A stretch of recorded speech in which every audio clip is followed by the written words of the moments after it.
Welcome everybody. Thanks a lot for joining and participating to this event of ours. My name is Anastasios Drosou and I'm the official coordinator of the SOCIO-BEE project that has been running for the past almost 3 years. Specifically, it started back in October of 21. And with an amazing team I had the pleasure to collaborate with, we have achieved, I believe, and please also share your opinions after the presentation with us. I believe we achieved quite a few significant results, both regarding the science, but also the application of the science in everyday life of European, at the moment, citizens. So the project, this is the final event we are organizing within our project. The idea is to disseminate the results, communicate them with you, get your feedback, and try to engage you also in future activities if there are some ideas we could follow, etc.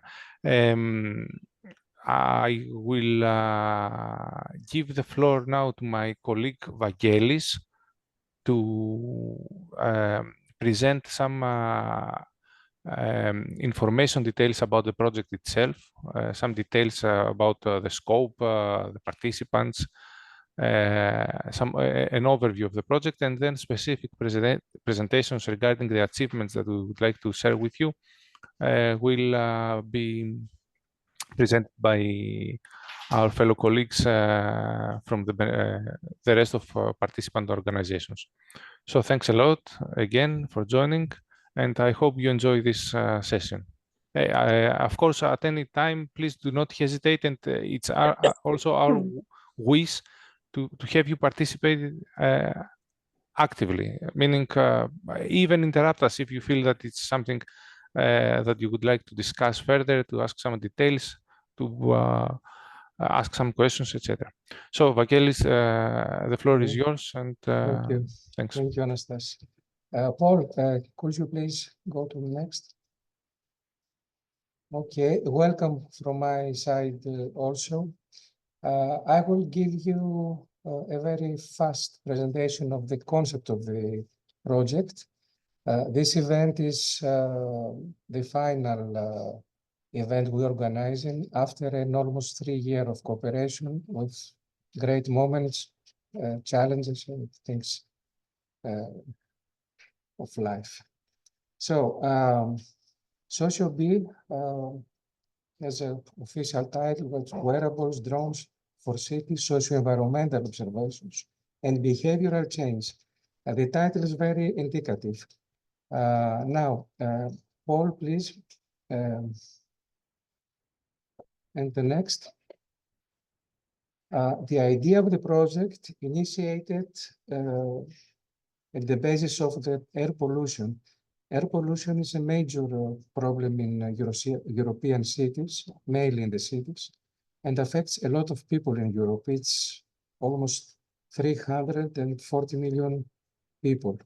And also, there are strong evidence and facts showing that the energy demand and mobility are the main drivers of this problem.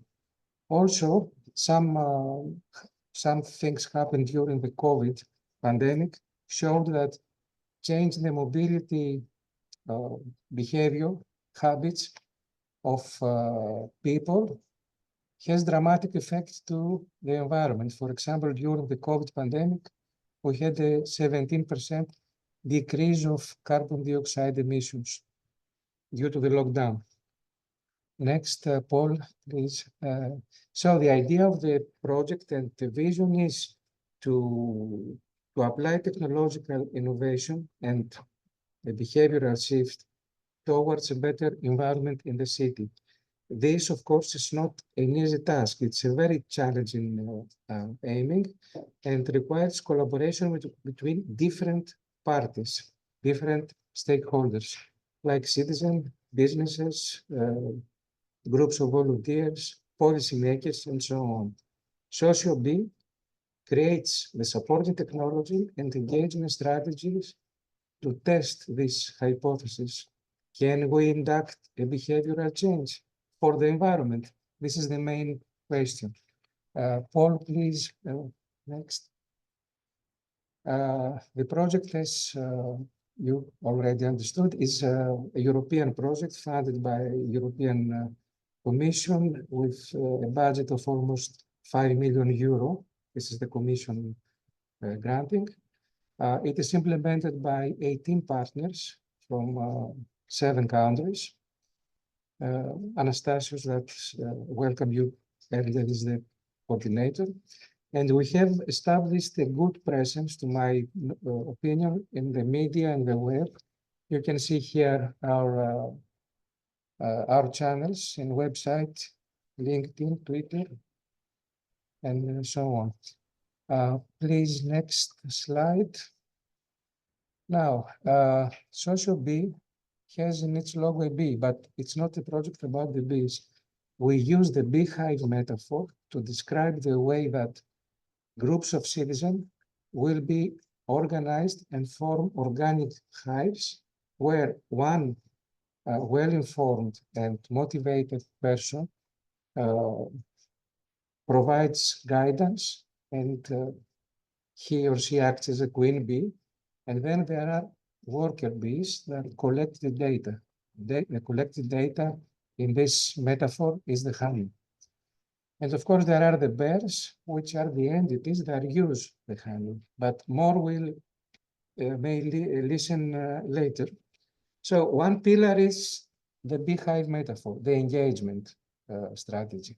Next is the technology we have developed to support this metaphor.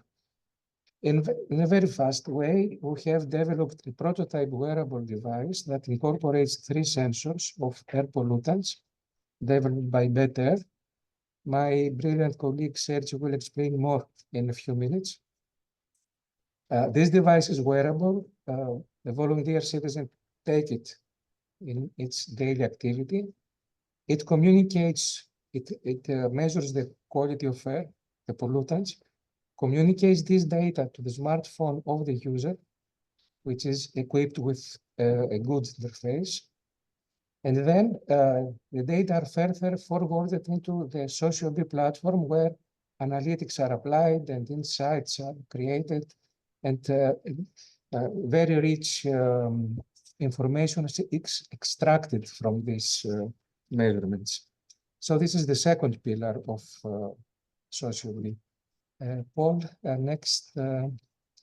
As I said, and you will see more details in the second and final version of our technology, we have developed very attractive visualizations. For example, this slide shows how a user can see its own measurements, how he or she has absorbed pollutants. Next is another example of visualization.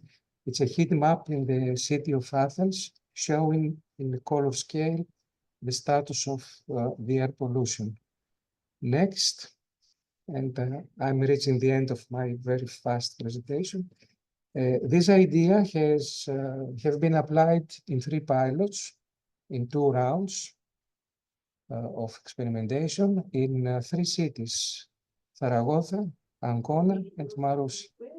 The pilots are more or less similar, but at the same time different. Zaragoza had a focus on young people, children, teenagers, and so on. Ancona focused on the elderly citizens. And Marousi focused on the daily commuters, because Marousi is on a traffic node, and it has a lot of traffic during the morning and the evening. So the idea is, if the commuters change their behavior, can it induct changes in the air of Marousi? So we will see later. The pilots will present in a more detailed way what they did they achieved. And at this point, my presentation ends. And here you can see the logos of the partners of the consortium. And now I will be very glad to pass the floor to our brilliant colleague from EXA, the European Citizen Science Association, Dr. Auefa Moussouvi. She will explain what is citizen science. Auefa? Thank you, Evangelis. Can you hear me well? Yes. Yeah, thank you. Yeah, so I represent EXA, the European Citizen Science Association, which is one partner of SOCIO-BEE. And I want today to give a very short introduction of what is citizen science and what is it relevant nowadays. Next slide, please. Yeah, first it's important to mention that the concept of citizen science has very different names. So sometimes you can talk about community science, ground source science, civic participatory monitoring, volunteer monitoring, and any combination of those terms. Next slide, please. There is also not one definition of citizen science, but many.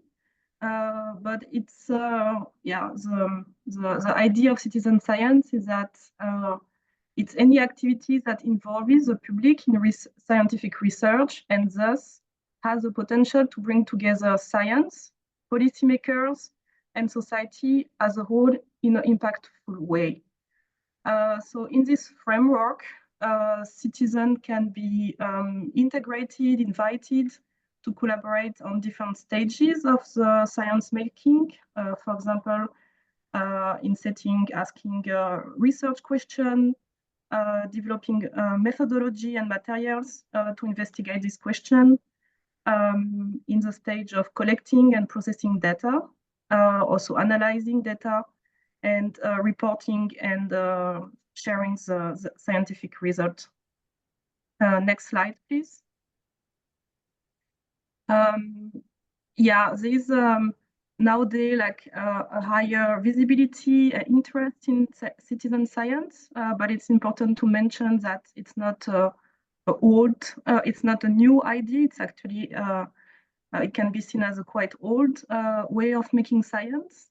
For example, already in 812, in the year 812, it was a monitoring research project was starting in Japan to monitor the timing of the cherry blossom every year and to monitor how maybe like already back then a change in climate can affect when the timing of the cherry blossom is. The first time the term citizen science was used, it was in a publication in the MIT Technology Review to refer about scientific research in which a group of volunteers has been involved in collecting and analyzing rain sample, and the idea was to monitor how maybe the level of acidity of the rain was changed in different areas of the US. Next slide, please. Yeah, and so why does citizen science matter in general, and why it has been like a driving force in the SOCIO-BEE project is that if you not only involve professional scientists in your scientific project, but also involve the pool of citizens around you who have like, I think someone has to mute themselves. Yeah, if you involve the citizen in general, you suddenly like have a very large pool of people who assist you, collaborate with you, and therefore you can achieve a much larger data set, and therefore also maybe access a larger, a higher quality of data, and also like maybe certain group area that are maybe more difficult to achieve if you have only a lower amount of people involved. Citizen science is also very interesting because it leads to a high innovation, co-creation and innovation approaches. Also nowadays, sometimes, for example, we have seen this with a COVID vaccine, there might be a mistrust of the public into public science. And since also public science is paid with public money and citizen tax money, people are really interested in understanding what is happening there within science. So citizen science increases the trust and transparency from the public into science. There is also now the need for societal engagement, more of the science to be more engaged with society and the democracy. A very important benefit of citizen science is that if the citizens are involved in the science making, they will also be more willing, more easily willing to change their behavior and their habits. That if they only receive new guidelines or policies from the government. And what is very important to mention is that citizen science is not only like a hobby, it's taking more and more seriously, for example, by the European Commission. And citizen science is part of the new European Green Deal and the Horizon Europe funding frameworks. Yeah, so I would give the floor to the next speaker, and you would hear more specifically about maybe the technical innovation of SOCIO-BEE and some of the project of the result. Thank you. Thank you, Wefa, for this very interesting presentation. Now, the rest of the time is organized in 3 panels. The first one is for technology, the second is for engagement, and the third is regarding the experience gained from the pilots and the perspectives from the financial point of view for future developments. So the technological panel starts with my colleague from BETER, Dr. Sergio Dina, who will present us aspects of air quality measurement technology, the latest trends, affordable solutions, and things like that. Sergi, the floor is yours. Thank you, Vangelis, and thank you, Paul, for taking care of the slides. It is a pleasure to be presenting here at the SOCIO-BEE final event. I will do a very brief presentation which will focus on the highlights of the projects, or the technological highlights of the project that we have achieved. The presentation is titled Affordable Technologies for Air Quality Measurements. I will not, it is not a review of technologies, but I will focus on the point of view we had from the SOCIO-BEE project. Next slide, please, Paul. So the state of the art of air quality metering is can be summarized with our commercial node, the BETER sensor system node, which is one of the top multi-system sensor systems for air quality measurements. And it achieves very good accuracy and resolutions in the range of ppb.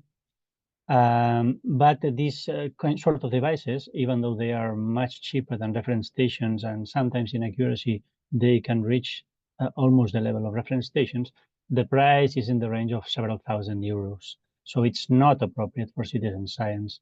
Next slide, please, Paul.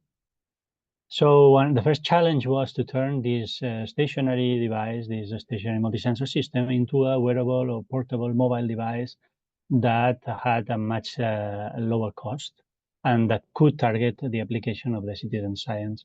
And this is the you can see here in the central image how the wearable node looks like in the inside.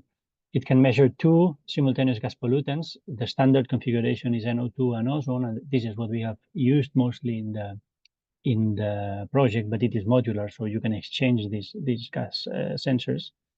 And there is a fixed particulate matter sensor that we use to measure the PM2.5 fraction, which is the fine particle fraction. We transferred from our stationary node the know-how and machine learning techniques we use to ensure very good device-to-device reproducibility, which is one of the highlights of our technology, and also to achieve very advanced compensation of environmental effects to the sensors. Okay, so we compensate for humidity, temperature, season change, etc. inside. Actually, this is an algorithms that happens in the cloud, but we do it, and the device does it on its own. We could say with the help of a cloud algorithms. Okay. Next slide, please, Paul. So this is a very nice animation of what we were able to measure with these devices embarked on buses in the city of Amarusion, which was one of the pilot cities. And in this city in particular, we did this experience of the buses. And we can see that as the bus goes along its route, its working route, it identifies already some hotspots, some points, mostly associated to traffic lights or to traffic jams and traffic situations, traffic events. And this is one of the lines. This animation is in chronological order, and now we are at the night, so the buses are stopped. And then you have to add 3 hours to so the top left corner, you can see the time. If you add 3 hours, then it's the local time, because that's UTC time, okay? And now we see a second bus line, which actually sees a little less PM. So this route is has less pollution from particulate matter. I thought this was a very visual way of presenting some of the nice results we got. There is a lot of data from this experience and from this field test that will be published and will need examination to extract conclusions. Please, Paul, the next slide. What is even more impressive from the point of view of the technology and in the field of air quality is that we were able to measure in the same fashion the NO2 and the ozone, so the nitrogen dioxide and ozone, which are 2 main contaminants due to the traffic presence in the streets. And here, this is not so clear to see, but we wanted to show both because they have a cross relation. They have an atmospheric chemistry relation, NO2 and ozone. So it is good to display both of them together. Of course, this is just a way of visualizing the data. It's difficult to extract conclusions from this data, but it gives an idea of the amount of data that we were able to gather. So during these 24 hours that we are seeing, actually the reference station was delivering 24 measurements per pollutant in 1 point. And with these embarked wearables, we were able to measure more than 100,000 measurements in these 24 hours per pollutant. So there is a lot of data that we can use as an outcome of the project, and that which before this final event, it's actually impossible to do a detailed analysis of the meaning and the implications of this data. But it is interesting data, and also we see that the data is plausible. Of course, there can be concerns about the accuracy of this data, and this was addressed in the webinar 2 weeks ago. Please, next slide, Paul. I will talk a little bit on the last slide about the webinar very briefly.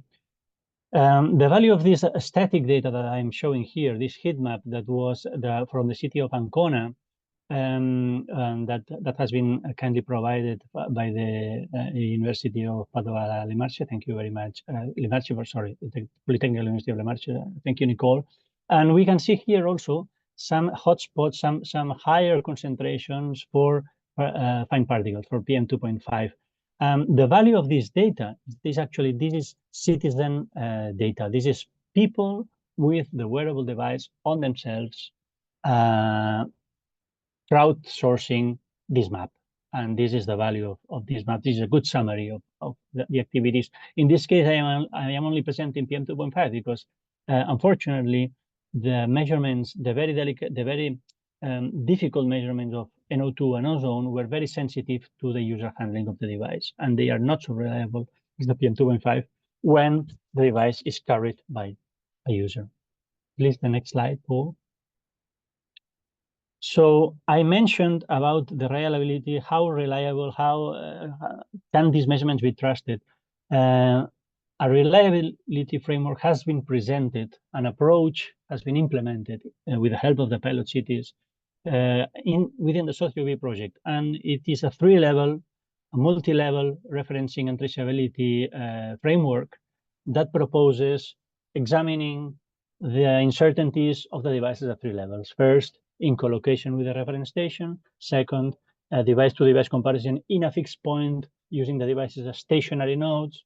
And then at level 3, while itinerating and while the sensors are on the move, either embarked or being used by a citizen scientist. There was a dedicated webinar about this, as I mentioned before, 2 weeks ago, which is named the Enhancing Air Quality Sensor Networks, for Citizen Science. And this was a clustering event together with Project Compare, PAN-SNM, and SOCIO-BEE. Next slide, please. So what I want you to take home is that Better Cities has managed to produce mobile sensor systems with a cost reduction factor of 4 with respect to conventional stationary nodes. In the lack of present certification frameworks for mobile sensors, a complete multi-level reliability and referencing framework has been proposed and implemented with the help of the pilot cities. I would say with interesting results. Obtaining high accuracy NO2 and ozone data is always a big challenge, and even more in citizen science settings. And apparently, we have been successful in some cases, not all. Of course, as I mentioned, there's been many, many challenges, but in some cases, we've been successful.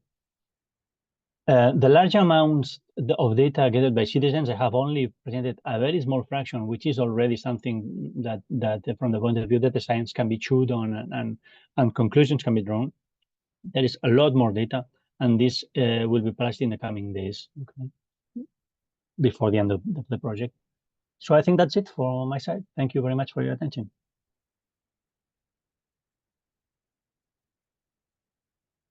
Vangelis, you're mute. Thank you, Sergi. Thank you so much. Now, after collecting the data with this nice device by Better, how you can extract meaning. So my colleague George Angelis himself will explain how we visualize the information we collect. George, the floor is yours. Hi, I am George Angelis. I am a research associate in Center for Research and Technology Hellas, and our main goal was, as part of the technical team, on how to visualize and provide comprehensive information about air pollution. Next slide, please. Okay, now, why is important to visualize air pollution data? Effective visualization, first of all, enhances how we understand data and make more easy to understand their relationships, their trends, and they are easy to analyze them. Then the second one is to have informed decision making. We can guide health campaigns, regulations, and be more, let's say, able to target vulnerable populations. And the third one is to increase the public engagement. When we understand the visuals, when we can provide comprehensive visuals, we can raise awareness, we can motivate people to lean towards a cleaner environment. Next slide, please. And the main goal is how we can visualize air pollution. There are 4 techniques that are mainly used to visualize air pollution. The first one is the heat maps. We utilize the heat maps in an area when we can visualize the pollution concentration across different areas and highlight which regions are more polluted than others. The second one is the time series graphs. With this visualization, we can manage to see the evolution of pollution over time and also identify in which periods of time the pollution was lower or higher. Then we have the personalized statistics. We can extract information of how a person is exposed to pollution and in which hours of the day is more exposed or less. And the last one is between different monitoring stations, is how these monitoring stations are correlated, which stations in which areas are more correlated than others. Next slide, please. And here we have the SOCIO-BEE approach. This is an indicative scheme of how SOCIO-BEE works with different data. And we have, let's say, three main parts. The first one is the data collection, part. The second one is the data enhancement, when we improve the data we collected. And the last one is the data analysis, where we analyze and extract meaningful information from this data. Next one.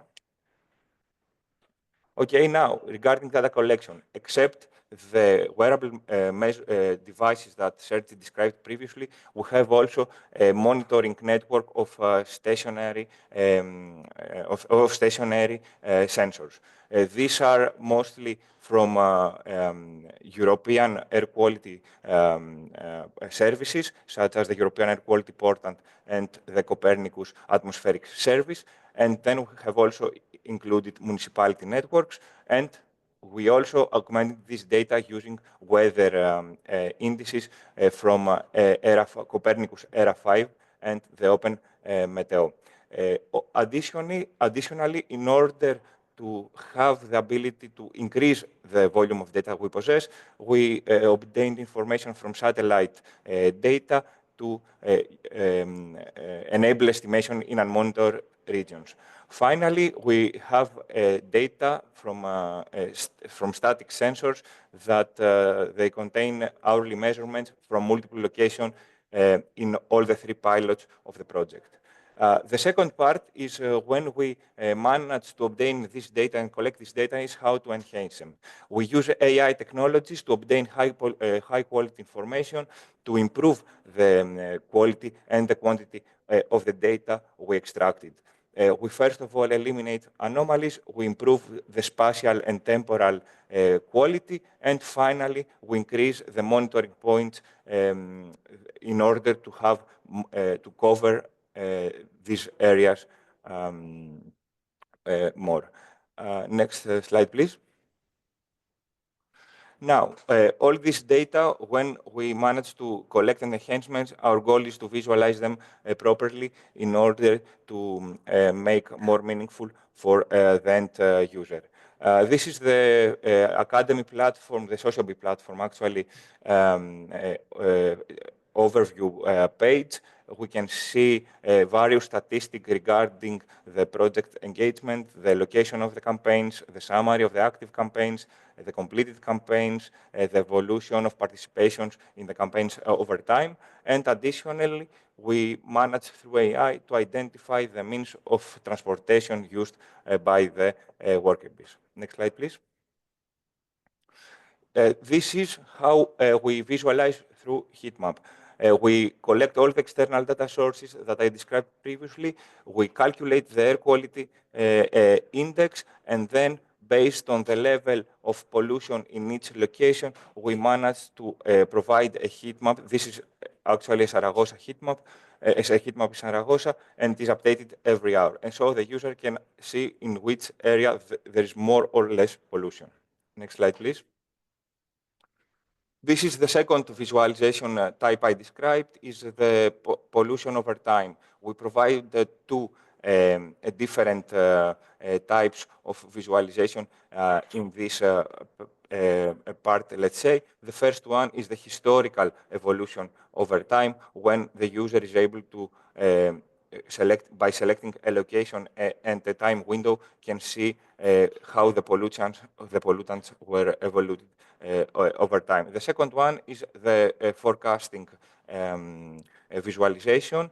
Using AI, we forecast the evolution, the estimation of pollution for the next 24 hours. So the users are able to see the historical part, and also they are informed about the predicted pollution levels for the following day. Next one. And here is the exposure of the user. We use the exposure per campaign and how there are the users exposed in the campaign. We also use personal exposure. We use statistics that provide information about the general user exposure in an area. And we also manage to provide some other analytics regarding the involvement in the campaigns. Next one.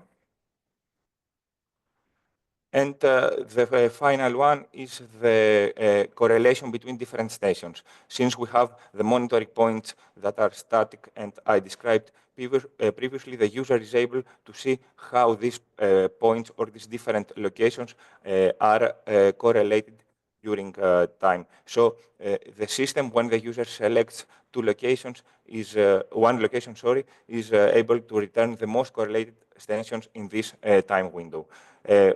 With this, the users are able to examine environmental behavior and changes from time to time and from location to location. Finally, the last system that we managed to, let's say, have is the route exposure. When the user is performing, let's say, a movement in the map and or selects a destination point, we can estimate we can load the pollution map and calculate the expected exposure between these 2 points. And this is a brief summary of the systems that work behind the Academy platform and how we manage to inform the end users about the pollution and try to involve them and engage them more. Thank you. Thank you, George. The next presentation is about the tools we developed to support the volunteers to engage in measurement campaigns. Dr. Diego Casado Mancilla from the University of Deusto will explain the micro-volunteering engine. Meanwhile, before Diego starts, I see that the time is running and we cannot manage to be very strict with the time slots. And I'm mentioning this because I know one colleague, Maria Beloso from Deusto, needs to present and then leave us because he has to catch another event. So after Diego, probably Maria can deliver her presentation. If otherwise, we will continue as planned. Diego, the floor is yours. Okay, can you hear me? Yes. Okay, lovely. Well, I will do very briefly and as quick as possible, but informative as possible as well, to let Maria the opportunity to present the work that they did. So it was very nice to see the previous presentations because we have seen how in many different pilots, so the technology for capturing air pollution was put on buses. We spoke about stationary stations, but also that we have also speak about it is that we gave the sensors to the volunteers to take measurements around the city. And the first question that you may have is, but where I should measure, which is the points in which I should go with my sensor to take some measurements. This is something that we have to organize in some way, because if not, the people just will roam the city, obtain some measurements, and that might happen that many people will take the measurements from the same points, and then we may leave some spots without having special observations. That was the reason why we thought that for creating a new campaign, we have to create a radio or a segment of the map where we will be interested in taking measurements. And then we created a volunteering engine to engage participants and nudge them to go to specific places to take measurements. Next slide, please, Paul. So that is the reason why we created the micro-volunteering engine. I don't want you to put a lot of attention on the way in which the information flow it is organized on the right side. But what it was very important for the micro-volunteering engine is that we wanted first to understand how long the people can devote time to take measurements, how available are the people to go to one place and to another in order to ask them to take some measurements. So that was the first part for the micro-volunteering engine. For that, whenever a campaign for taking measurements was created, we asked for the different participants, the working bees overall, the availability that they have and where they are located by using the GPS. And by using that information, next slide, please, Paul, we were able to ask them to participate on the campaigns by taking some different measurements. On the video that I don't know whether you can play in the meantime, which is a simulation of, for example, for an special area, we wanted to, for example, in this example, to try to populate with measurements all the cells in the map. That will be super difficult, but what we wanted to do is that by asking the participants to do more measurements, we were able to fill all the gaps from the different radios and the different spots where there were missing measurements. And that was the only way in which we were be able to deliver something which is very important for this citizen science, which is quality of the data. So if we need really that a campaign really covers all the places that we need, we actually need that every single participant try to get the most of the measurements that they can provide. So, but we didn't give to the participants any perks. We wanted through an altruism participation. So that was the reason why, next slide, please. We asked to them the availability and we only offer to them some hints about when they can provide measurements, but sometimes we need some motivation strategies. And that was the reason why also Deusto in that case also have created an engine for engaging more the participants in a gamified way. And I will not get into details about how the gamification engine works, but it is an engine that actually is not the application per se, but it is the engine that, depending on the rules that we define, we can give to the participants some incentives with using the points as the main gain that they can obtain. Next slide, please.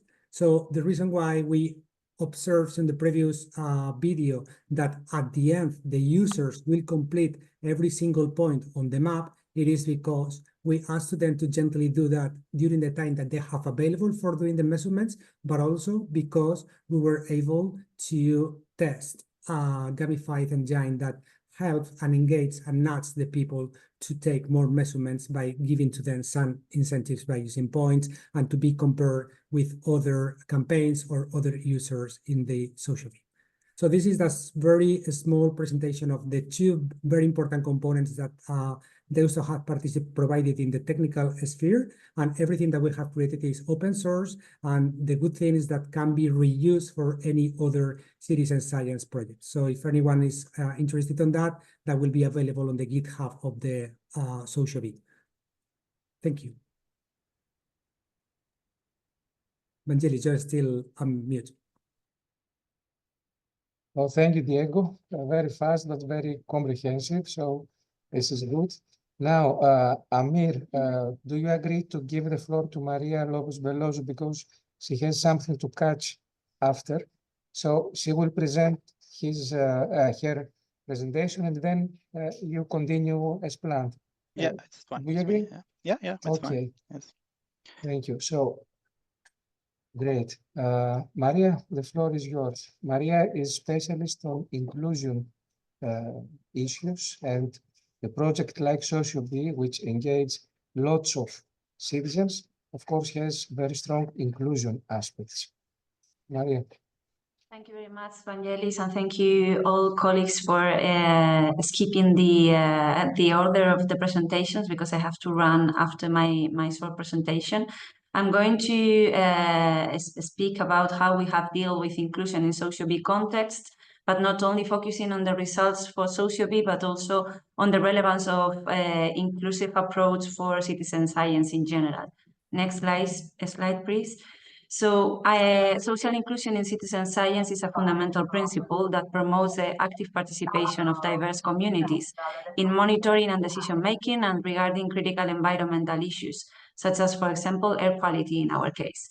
This approach not only democratizes data collection and analysis, but also contributes to a more equitable and representative approach in policymaking and mitigation strategies. By involving most vulnerable and affected communities, the relevance and accuracy of data and the effort related to air quality are enhanced. There are several reasons to address citizen science from an inclusive approach in general. I will focus first in general, and then I will go to the particular reasons regarding air quality. Participation in identifying relevant problems. Citizen science allows communities to actively participate in identifying problems that directly affect their quality of life. In the context of air quality, for example, vulnerable populations such as low-income individuals or racialized communities are often exposed to higher level of pollution, but their concerns are rarely adequately represented in traditional studies. According to the document that is stated in the slide, there is a clear bias on how air quality information is communicated and affects different groups, with the most affected population often being the less informed. Also, access to air quality data is unequal, and this disparity is more pronounced in economically less developed areas. We will talk later how this affects air quality measurement. And also the third reason is because citizen science and specifically social inclusion within it empowers communities by providing them with the tools to measure and understand the impact of different topics, as for example, air pollution or air quality on their health and well-being. Regarding the relevance of social inclusion in air quality measurement, we have to focus, as stated in the slide, that the exposure to air quality is unequal, that there is a need, and through citizen science and inclusive citizen science, we can approach the monitoring of air pollution in a participatory way, and also to stress the air quality communication, how we do disseminate these results of the research that we have been doing. Next slide, please. So after justifying why it's necessary to take into account inclusion in citizen science in general, but also particularly in SOCIO-BEE, our work in SOCIO-BEE has been devoted to develop a pack of 3 different tools, or one tool that is devised in 3 different formats that will help not only SOCIO-BEE partners, but also any other citizen science process to reflect and to foster reflection around social inclusion. So mainly we developed a checklist that it was available in the first round in an online version, but we saw after the first iteration that it was too long, and maybe it was too difficult to reflect and to foster the reflection because it was a too dense tool. So that is why we developed a PDF version, which is the one that you can see on the left of the screen, the orange one, which is the PDF version. So you can decide on which part of the toolkit or the checklist you would like to focus, and use the questions that are stated in the PDF to foster the reflection among your colleagues or the project participants. Then we had 2 different toolkits. One is a brief one on key questions on how to address inclusion in in citizen science process, and the other one is a more developed document which gathers a lot of information, already existing toolkits, tools, information, articles, readings, and so on, to address each of the sections of the SOCIO-BEE inclusion pack. Next slide, please. And inclusion is relevant for all the stakeholders. You have been talking about the different stakeholders that are participating in the metaphor that we are using about hives and bees.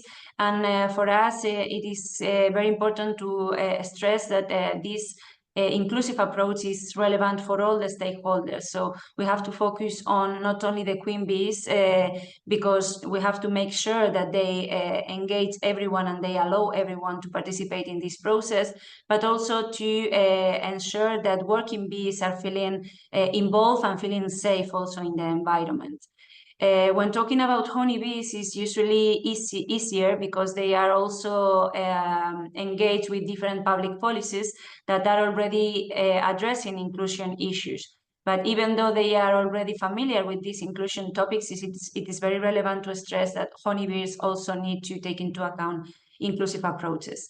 And also we cannot forget that all the things and all the process that we undertake when conducting citizen science project is affecting the results. And in our case, is the honey, the data that we are providing. And it's important to stress that it's not only to make diverse data, to make them accessible, but also to disseminate them in a proper way that can be understandable for all the different stakeholders, and that can be also accessible, for example, in different formats, in different languages, and taking into account the different access of inclusion, such as gender, race, social class, and so on. So that is all from my side. Thank you very much. Thank you, Maria. These are interesting aspects and effects of engaging large group of players, citizens, and other entities like the honey bears. And of course, a project like SOCIO-BEE should have this aim under its attention. So you gave us a very comprehensive image of what we achieved in SOCIO-BEE regarding the inclusion.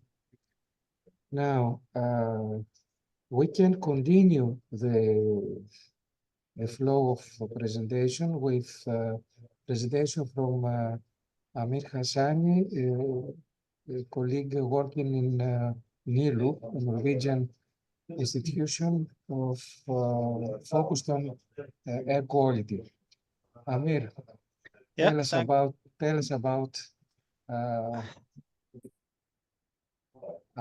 the air quality data.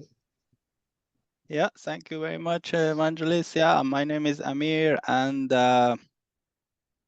I work at NILU, and my role in SOCIO-BEE was mainly focused on analyzing the sensor data from the local sensors the citizens provided for us. So yeah, back into the flow and talking about the sensor technologies. The first presentation, Sergey provided a good overview of the low-cost sensors and in general low-cost technologies for monitoring air quality, especially PM2.5, ozone, and NO2. And then he mentioned the framework, reliability framework for evaluation of the quality of the data. And also Georgie provided an overview of the methods we do online, or I would say real time, to improve the quality of the data, the sensor data that we get from the citizens, which can provide insight at individual level, excuse me, for the citizens, especially to know their personal exposure. And also it can provide some insights, for example, for the next 24 hours. But here I'm going to focus more on the added value of the sensors for policy making, for co-creation, I mean, involvement of the citizens in creating solutions for addressing the environmental problem. So this is more about the improvement of the sensor data and increasing their added value in policy making. And I'm talking about I'm not talking about real time, I'm talking about near real time or long time, over 5 years, 10 years data that we get from the sensors, how we can use such data and how we can enhance their value. Next slide, please. So as Sergey mentioned, these local sensors, the data quality, typically they're under question. So we do a lot of efforts to improve their quality. And what Sergey mentioned, it's at especially sensor level. For example, I don't know, techniques like co-location or sensor-to-sensor evaluation. But the question here is that can we improve the quality of the citizen provided data to a level that we can use them for policy making and use them in actionable plan devising? So next slide, please. This is an example of the, for example, improving the quality of the data. So usually we put the sensors at the reference station, but reference stations, we mean this, the air quality monitoring devices that they have an overall more quality and less uncertainty, and we can trust them more. So we put the sensors near them to see how our sensors are performing. For example, you see the figure on the top that shows, for example, on below, which shows the ozone, for example, the quality of this ozone from the sensor versus the reference station or the device with higher quality. And what we mean by, for example, sensor has some data quality issues. And on the top, we have some like sensor to sensor evaluation. You see, for example, how a sensor performs against the other sensors, how is their variability. So this is the first step to evaluate the quality of the data and then to improve them through calibration techniques. Next slide, please. But typically, this is not enough. So when the data comes on the server, and Georgie mentioned a few, for example, steps that we can correct the data, for example, checking the outlier or for example, evaluating the range of the data. But still, there are more advanced techniques that we can apply to data to improve their quality. But this needs some time. I mean, we cannot do it in real time on a platform. It needs data from other resources. Satellite was one of them. Also, other reference station data or nearby sensors from other networks, which are not necessarily, for example, from SOCIO-BEE. So if we apply those steps, so we can improve the quality of the data. But still here we have just a PM2.5, NO2, and ozone data or some other pollutants. So next slide, please. For example, this is one of the campaigns in Ancona. I mean, after applying all of these quality controls, this is what we see from the sensors.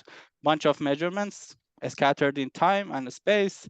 So it may not necessarily provide any information for a like policymaker, for I don't know, someone in a municipality to make some decisions out of this. But next slide, please. But there are some methods and a lot of research in progress to use the sensor data and combine them with other available tools for air quality monitoring and decision making, and to have a higher value products. This is one example. For example, we can use the output of the low-cost sensor data. I mean, the sensors that are operated by citizens. We get their relatively low quality data. We improve the data. We make the data more reliable, and then we put those data in a technical data assimilation to improve the quality of the air quality model or atmospheric composition models to improve that. This is one example. Here we have, for example, the UEMAP model, which is a model that provides the air quality and the pollutants measurement at like 100-meter resolution and airband scale. So you see on the top left, for example, the sensors provide data for us. This is an example in a city called Kristiansand in southwest of Norway.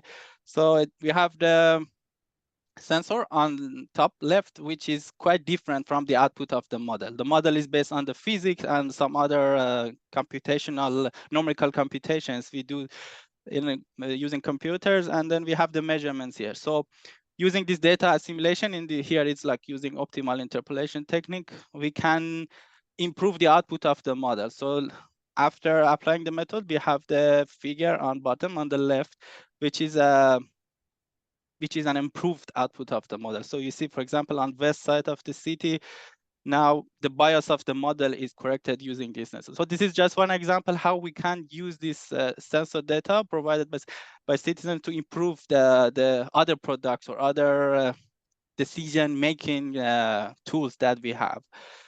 And then, for example, a policymaker can use this map to see, okay, which part of the city has higher pollution, which wasn't possible with the sensors, with the dots itself, I mean, not necessarily, it's not.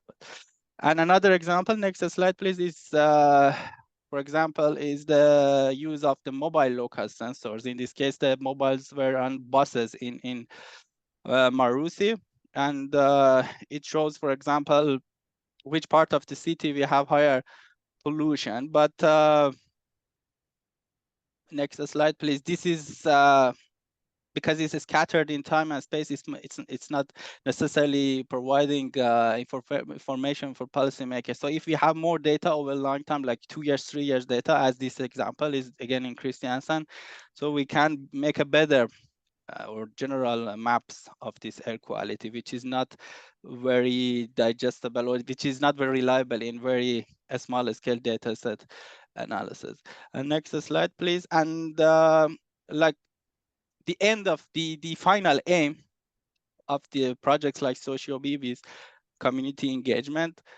Yeah, one aspect is local data, local air quality management, and engaging citizens. Another level is it can be continental, country level, or even global aspect, and how we can use all of this sensor data that we have from different community engagement projects. SOCIO-BEE is one of them. How we can combine all of this data to global products, such as the models I mentioned, or other satellite products, if we can provide some added value to satellite provided data. And this needs still a lot of research. It's in progress. We are applying a lot of data filtering correction methods to larger scale data.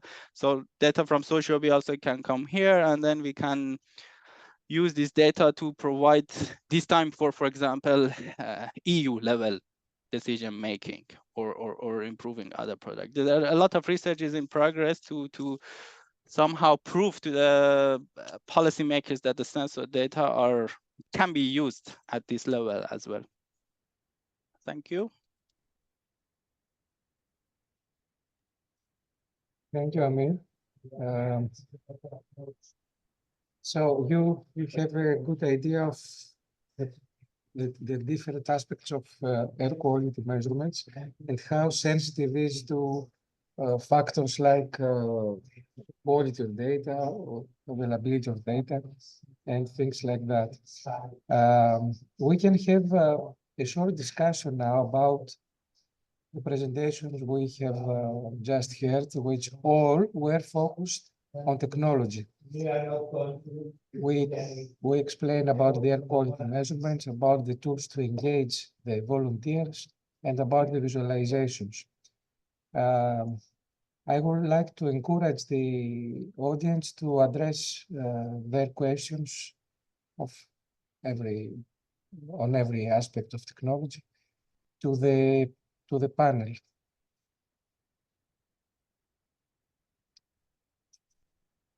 Would you like to ask something specific, clarification on the tools you have just watched?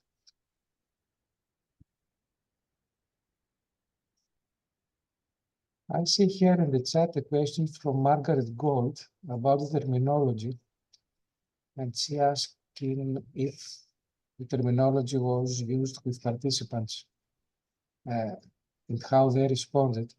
Margaret, I know that terminology was shared with the participants. I don't know how exactly they responded. Probably a colleague from the pilots may give you a good indication about their responding. The idea is that a queen bee is someone that wants to put time and has the knowledge to coordinate a group and engage them into the so-called campaigns for measurements. On the other side, the worker bee is willing to participate and use the device in their daily habits. So this is the real distinction between the two. If there are no other questions. I would like to ask Sergi about the devices, the wearable devices, I mean. You said, Sergi, that the cost of a stationary device is in the order of thousands. Is that correct? I understood it correct. Yes. Some thousands of euros is the typical cost for a commercial multi-sensor system. And the expected cost for your wearable device falls in which range? 4 times less. Mm. 4 times less, so it's in the hundreds, some hundreds of euros. Is it possible to reduce more the cost? I mean, if you extract functionality or reduce the sensors, instead of 3, you have 1. Is these scenarios feasible for further reducing of the cost? It's very difficult because the sensors, the materials are very expensive themselves. The sensors used for toxic gas detection are in the range of 100 euros each. So it is very difficult to reduce this further. And the way they are fabricated, it's not conventional electronics that can easily scale, can easily, the cost can be easily reduced with scaling, but since there is wet chemistry involved and there is different processes from the electronics process involved, it is very difficult to reduce cost at scale for the electrochemical sensors, especially when you want good electrochemical sensors, and this is a must if you want to have the necessary accuracy. So this is the main source of this high cost, the sensor themselves. Yes. It starts from the. If I may add on this, also the market analysis of the project verifies that the better sensor is its price at the moment. It's competitive and close to other solutions that measure all these gases all together. Because let's not forget that it's a sensor node that measures multiple gases at the same time. And the statement from Sergi, it's verified also by our market analysis, where other solutions have close to approximate size of price for sensors and solutions as such. And of course, we verify that the stationary sensor, it is in the scale of thousands per sensor. So indeed, it's more economical. Yes, I'm sure that the device by BETER is competitive, very competitive, if I can say. But always you ask for lower costs because you want to give it to many people. This is the overall target. So the cost is always an issue. But of course, the wearable device of BETER is very competitive, given that it measures 3 different pollutants. So, but it is but if I may add, Evangelis, is a very good question, because even though it is competitive and it is very difficult to make it lower cost and keeping the accuracy, the citizen science application has very strict cost requirements, because you want this to be massively deployed for the citizens, and if you want to do this for PM, there's solutions to do it with PM, which are the sensors that you use for PM are much lower cost, and you can have affordable solutions.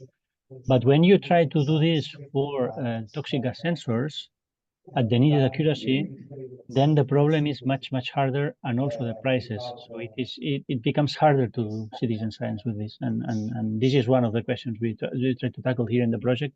And we can reach conclusions about what we have done. It's an open challenge or an open question. Thank you for the question. Understood. Yes, welcome. So, Amir, can you tell us more about challenges regarding the PM, the particle matter sensors?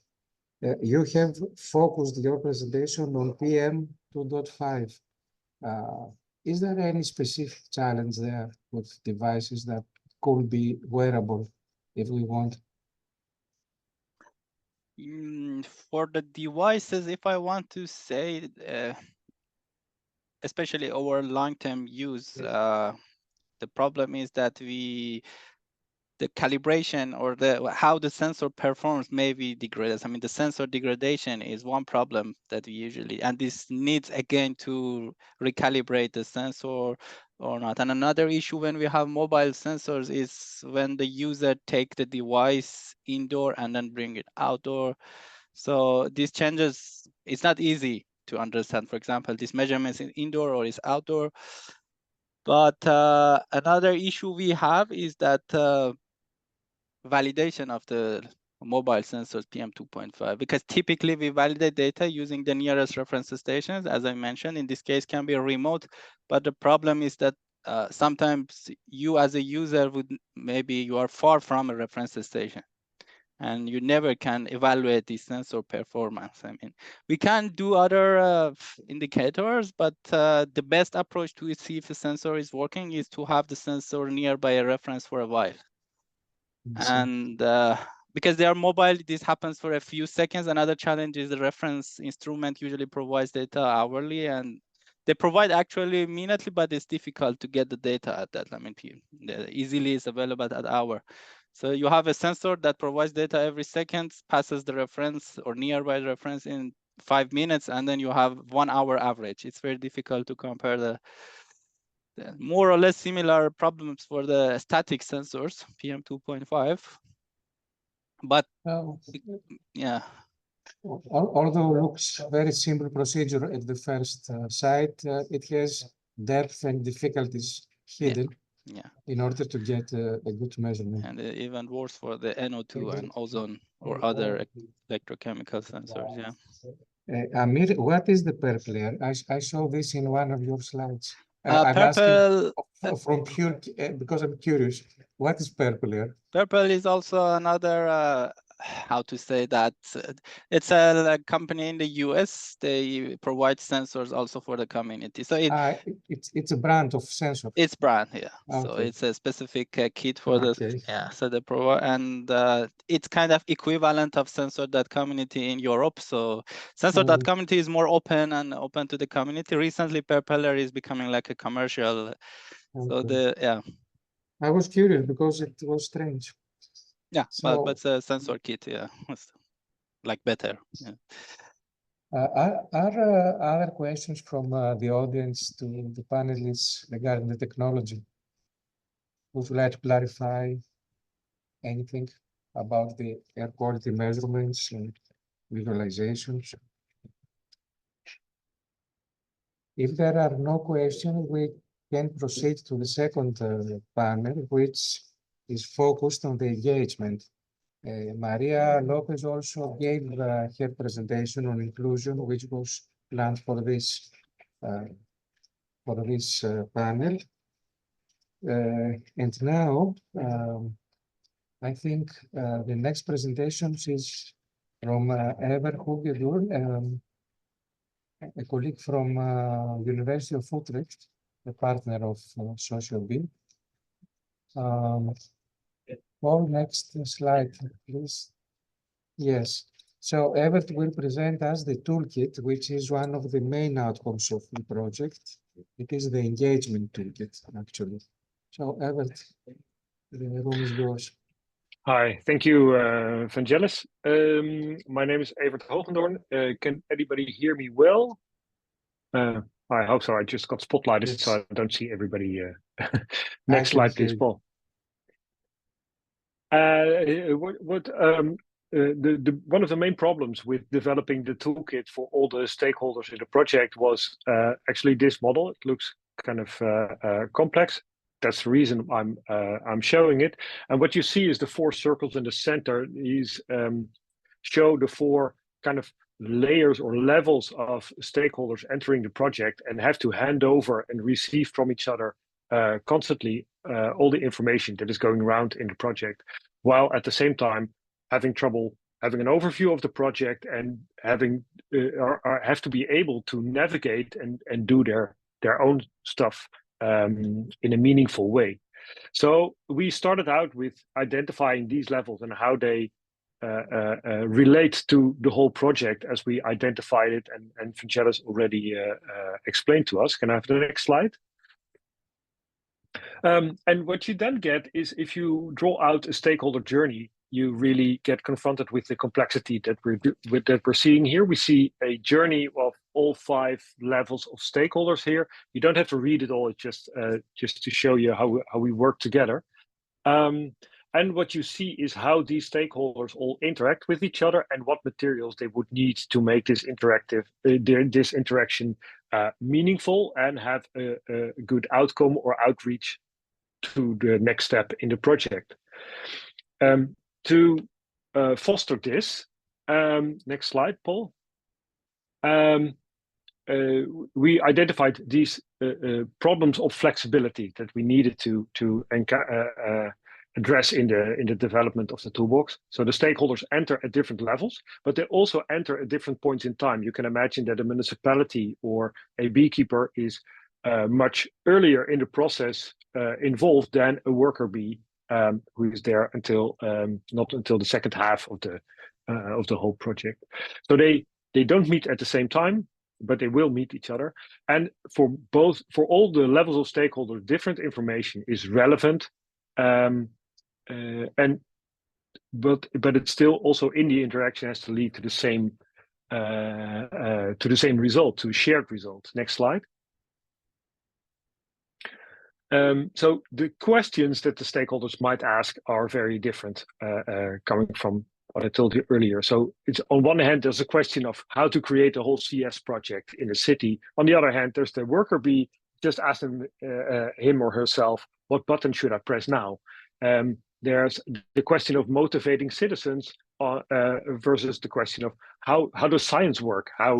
When is it scientifically valid or rigorous what we're doing? And how do we analyze or make a research question? And for some of the pilots, we addressed them in a personal matter. So there were individual needs of individual participants. On the other hand, for example, in Saragossa, where we had a more educational realm where we worked, we had classroom management as a demand for our toolkit. Next slide. So if you now go to the website, yes, you can again go to the next slide, Paul. There you will find the materials all in different levels. So if you press your own level, you know what you are. So now let's press the beer level, Paul. You will see a whole list of all the materials that are there for you, and some might have an overlap with other materials, but you don't see them. You see them from your own perspective. Next slide. And what you get there are mostly PDFs because they are easiest to disseminate. You can give them to a class, you can use them on the smartboard, you can send them to people by email. So they're very easy to handle and everybody can read them. And what we made in total was, content-wise, we made 24 handouts, but we had to make them on usually 4 different stakeholders. Some were not so relevant, some others were. We had to make them in 4 languages and not only translated, but also localized to the local situation and the contact and the target audience. So there's children's versions versus elderly versions. And working in this tremendous work, we had to work with all stakeholders together and do it in a lean and iterative and co-creative process with all the subject matter experts and pilot owners involved. So we all had to have a part in this and own the whole toolkit. Thank you. That was my presentation. Thank you very much. Very good pace and comprehensive. I will come back later to ask you some things to clarify in my mind first. Then, following is a presentation about the dynamics of strengthening the bond between citizens and the city through such kind of activities like SOCIO-BEE and citizen science. And our colleague Daniel Sarasa from Zaragoza will present the topic. Oh, Daniel, the floor is yours. Thank you, Vangelis, and all the staff for hosting this. Well, we've seen that SOCIO-BEE is a technologically advanced project, scientifically sound, but there's also a reason for which cities might want to embark in this kind of projects dealing with citizen science. Not all city halls embark in these kind of projects, and I hope my presentation gives a reason also for uptaking these kind of adventures from a perspective that I think all cities struggle with, which is how to struggle with citizen participation. You know, there is a lot of scales and flavors of citizen participation, from voting once every 4 years to more utopian views of self-management and self-organization. And I'd like to highlight at the end of my presentation that citizen science is another tool, another lever that city halls can action to have meaningful citizen engagement strategies. Next slide, please. And I'm going to frame this with very, very short takeaways, just 4 takeaways. So first takeaway is that, you know, all cities try to advance in this ladder of citizen participation, you know, from considering citizens just as mere residents or users to embark in more participatory and co-creative strategies. Well, the good news is that by adopting these projects like SOCIO-BEE of citizen science, we've realized that all of a sudden you're on the top levels of citizen participation. Levels where citizens are producing their own data. They gain this sense of technological sovereignty, but they also are able to formulate the problems, and by formulating the problems, they can feel they're part of the solution. Next slide.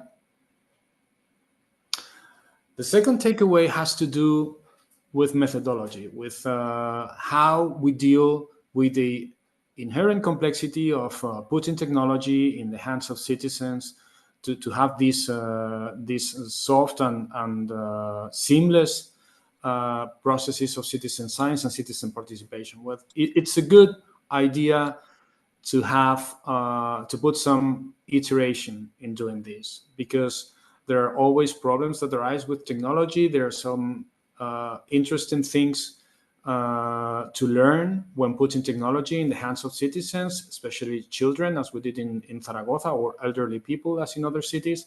And there's a lot to learn by doing this. So I think this was definitely a good idea to conceive SOCIO-BEE in this iterative way, so we could get the most of user and citizen feedback in this process. Next slide, please. Another interesting takeaway is that you cannot do citizen science only by digital means, or you shouldn't do it. You know, we all, even in this world where everything goes online and is digital, we've learned it in the pandemic, that we still need to gather. We still need physical agoras or physical places to see each other. And this boosts the results of citizen engagement, citizen participation. And these places, like Utopia in Zaragoza, but there are other places that we can use. It's a very good idea to put them in the center also of the processes. So both layers, the digital and the physical, can interact and reinforce each other. Next slide. Yeah, I will finish with this. There is another struggle or conflict, if you want to name it. You know, we are dealing with probably the population with the most skilled and the most savvy in technology in history. And at the same time, it's difficult for them to grasp the technology because, you know, it's it gets darker and darker. We've seen that with IA. So it's a good idea also to deal with open data, to put this technology in the hands of the people so they can also feel that they dominate technology and they gain this autonomy. And this has very important side effects dealing with digital rights, right to privacy, and very important thing that we are empowering, dealing with kids especially, we're empowering long-term change. They feel like they can be what we call change makers, and I think this is a sustainable way of strengthening these bonds between cities and citizens. And to finalize, we all, city halls, but also civics associations that are accompanying city halls, we all learned a lot by ceding this control, by transferring this control to people. So from the perspective of capacity building, is also a success story. Thank you very much. Thank you, Daniel, for this presentation, which has some very interesting aspects, and I would like to ask you. But before this, I would like to ask the audience, would you like to clarify some of the points presented? The last two presentations were focused on engagement issues and insights stemming from this interaction between the citizens and the city. Would you like to clarify, to ask the panelists?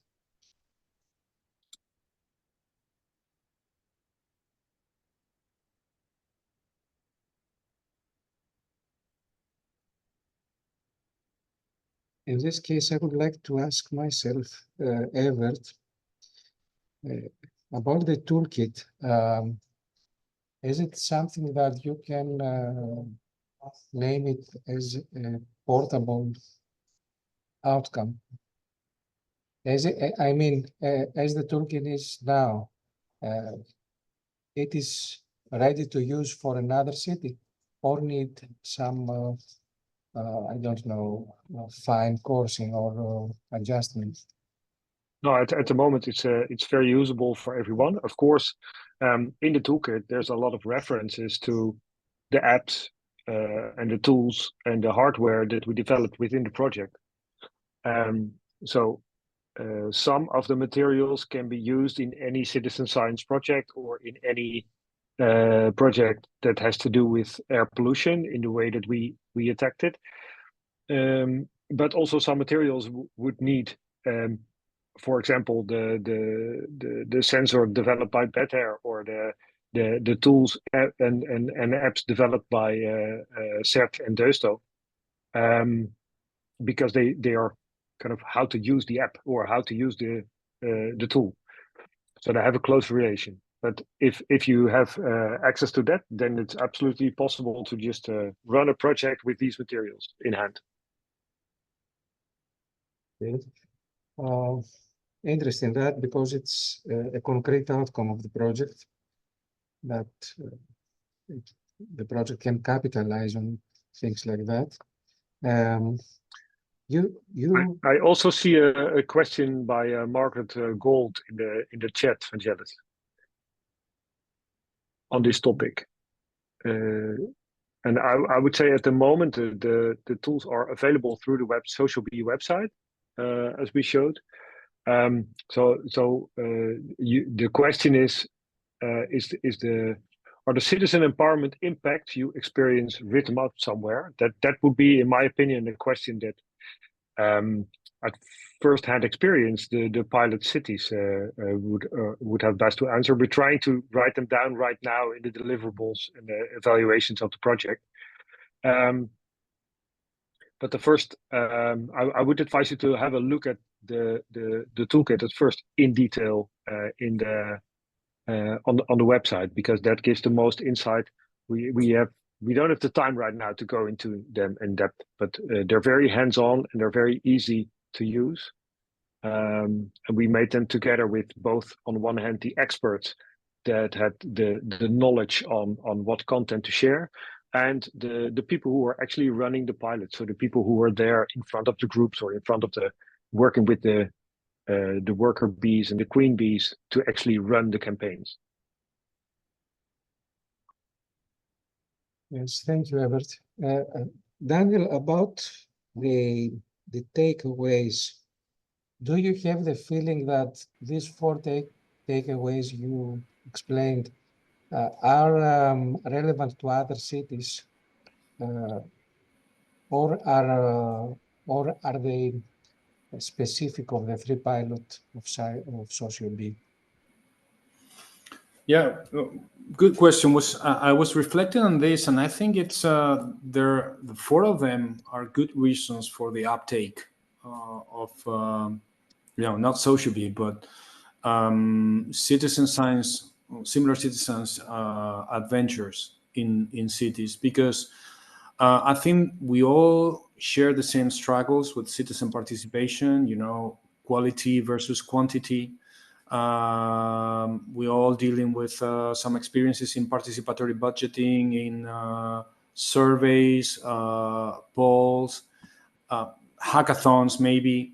So I'd like really to consider citizen science as a viable option for cities or for city departments that want, to sustain a long-term change in the way they're creating bonds with and strengthening bonds with citizens. So this can be applicable, I think, to most of all cities, at least in Europe, that share our values of democratic participation and interest in citizen empowerment. Yes. Now let's take it on the opposite side. Citizen science creates bonds. Good. Is it possible to imagine negative impacts of citizen science? Is there any kind of fear of data? I have an example to give you, to explain. Let's suppose that after some campaigns, it is evident now and based on data that this area of the city is very polluted. This causes a decrease of the value of the land, may cause some people to leave and others to come, probably may have destroy their assets if they are investing in land. So this is an example of citizen science effect, but not good, complicated. Can we imagine other scenarios like this? Because if you are backed with data, what you say is it has a lot of impact compared to general talking. Yeah, well, and you have a lot of experience. When there's a problem, so one strategy is to hide it under the carpet, right? Yeah. Other strategy is, to open up the window, face criticism, and then deal with it. So I think, empowering citizens to produce and consume data in the form of science is a good long-term strategy. Although it's undeniable, it can create some short-term tensions. But you should be expecting this. You're not erasing the problem by just hiding it. And if you do it the right way, you gain a very good thing, which is legitimacy between your constituents. And but that doesn't avoid that you get to work and deal with the problem, right? I also think you should make a clear distinction between outcomes that are inconvenient to specific agendas or negative outcomes. That is, I think, the role of science, and especially when with the image of and the way he's talked about it in general about science in the current day and age, it's very important to promote citizen science as wide as possible, because that's the only remedy against the imagery that's going on at the moment. And also I would like to add, in case, for example, in municipality of Marousian, the air pollution problem is a very well-known and recognized problem within Marousi. However, at municipal level policymakers, they want to have actually the citizen science data for advocacy at higher level, at ministry level. So this way they will have also data measurable and, let's say, accurate to support their opinion and push for interventions that they will improve the local air pollution, the local air quality. With this very fascinated perspectives of what If I can add citizens. something, Vangelis, may I add something briefly? Of course, Elsa, please. When one such tension arises between conflicting interests and air pollution can push in one direction that some stakeholder is uncomfortable with, typically the easiest way is to discredit the measurements, to just don't give them any credit, any reliability. What we have presented, part of the work we have presented in SOCIO-BEE, is making this harder. We are trying to present a sound framework to assess the reliability of the sensor. So if there is a basis, then it's harder to say, there's just citizen science measurements that are worthless. We have also tackled this within SOCIO-BEE, and I think it's a good outcome of the project that we have proposed a framework to how to go about this. Because if there's nothing, then you don't know how to argue that your measurements are solid. And we have done this. So I think it's also a good outcome of the project. This is very good point. Indeed, data collected through citizen science are more difficult to get disregarded or not evaluated, or it is much more difficult because you have a lot of participants in this procedure. It's not just one institution that says that this is the data. You have now a community. So, of course, there are positive aspects like that in citizen science activities, along with the collection of data per se. But now, let's see how this endeavor of SOCIO-BEE was flourished in the pilot cities. The last panel is focused on two different things, but at the same time similar or relative. One is the pilot experience, and we will listen now to colleagues from the pilots. The second and the last presentation is about the financial and viability aspects. Now let's start with the pilots. Yes, as you can see here, there are a lot of people. Actually, it's not a presentation, it's a discussion. So people, the floor is yours. Go ahead. Okay, thank you. Thank you, Vangelis. This is Daniel from Ibercivis from the Zaragoza pilot. Before to go into specifics about our experience here in Zaragoza, I wanted to take the opportunity and appreciate and give a very big thanks to the three team pilots, because it's been a very long 6 months of work, and I truly appreciate the close collaboration between the team pilots, the commitment, the sharing experiences, because the three teams have different levels of experience, and all the things that we are achieved are in great part thanks to your commitment, guys. So thank you, Ancona. Thank you, Marusi, for these months of work. So as you can see, that's the first slide. Please, Paul, you can go.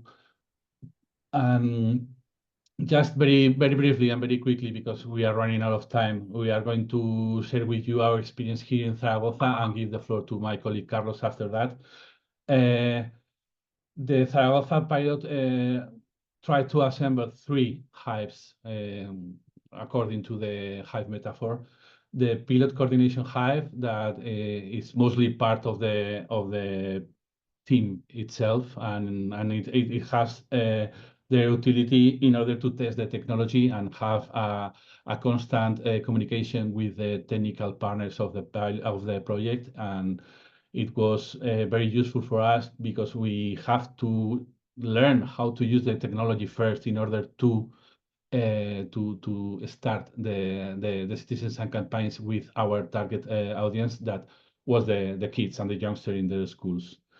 The second height was an attempt to grow organically a hive with technical, with researchers, and with scientists here in the city of Zaragoza that help us to understand the air quality question in our city. But due to time constraints and the arriving of the technology, it wasn't